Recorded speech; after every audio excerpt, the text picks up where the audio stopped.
if we were going to lay it out, right? Like if we were going to give, and by the way, this applies not only to senior NCOs, but we're basically just talking about leadership, right? We're talking about going to that next level of leadership, and everybody in the pipeline is going to do it. There's going to be a day where you're going to be the leader at ANS. You might be the senior airman in charge of a detail. You might be, a staff sergeant that's running through team, and you're actually an NCOIC or something. But if we were going to lay it out, so pitfalls to avoid or a roadmap to success for senior NCOs, Trent, what would you say is number one? Like, what's the one thing you just got to focus on first, and then everything else will fall in line? You can't pull anybody up to where you're at if you're not doing the things that you're telling everybody else to do, right? Like, if you can't lead from the front, then what are you doing? And not everybody's going to have the same strengths, right? So like the things that I care about as a supervisor and the things that I really harp on, obviously, are the things that I've worked on and are my strengths, and that's where I'm gonna push the organization.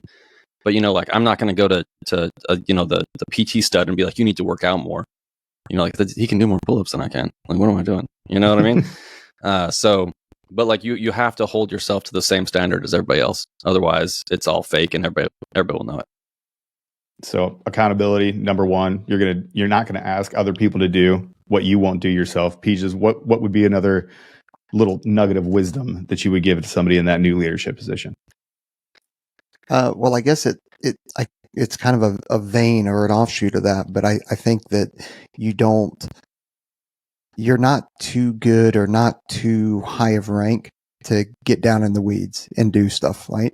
It doesn't, I know that we, in the team room, hey, you're the new dude, like, take out the trash, right? That's as simple as I can make it. New guy, go around, pick up the trash, or get all the trash bags, take it out. Just because you're a team sergeant, just because you're the squadron SEL or whatever it is, you can get in there and you can do it too. If we're clearing out a building, because hey, this room or this building's got to get cleared out, and it hasn't been touched in 10 years, and things have got to get moved, and it's going to be nasty.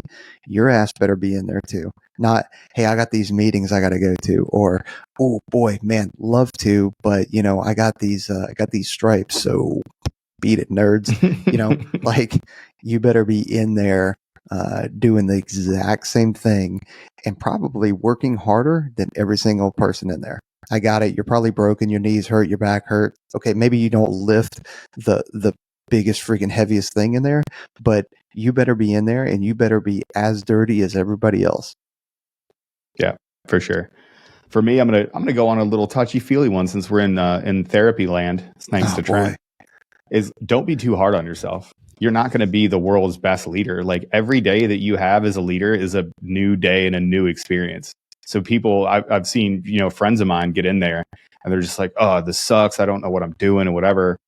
Some of the best input that I got from a great chief mentor of mine, because I basically said the same thing. I was like, dude, I have no idea what I'm doing as a flight chief. I was an E7 or an E6 at the time out in Vegas.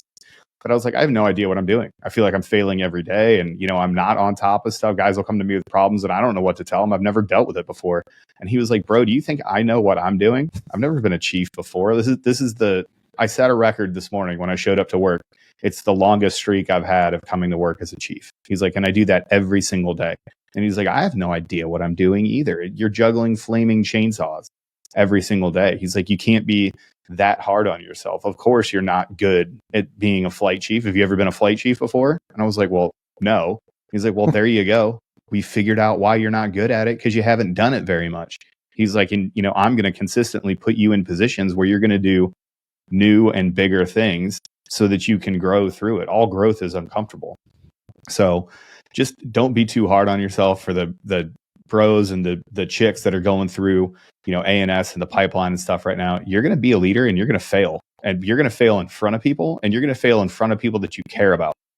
Like, you have to just take that one on the chin, learn from it what you need to, and then go on with your life. Because if you're that hard on yourself, that's going to be a thing in the back of your head. Like, if you're that hard on yourself, your biggest critic, which is yourself, is going to tell you that you shouldn't try to take on new things because of that fear. So I don't know how you make amends with it. I don't know, what works right for you. But you got to find a way to just accept it for what it is. Don't be too hard on yourself and press on. Well, that goes for the folks that, whether it's their commander, their squadron chief, or the folks, essentially above them, right? Is that they have to recognize that it's your third week in that position as a flight chief.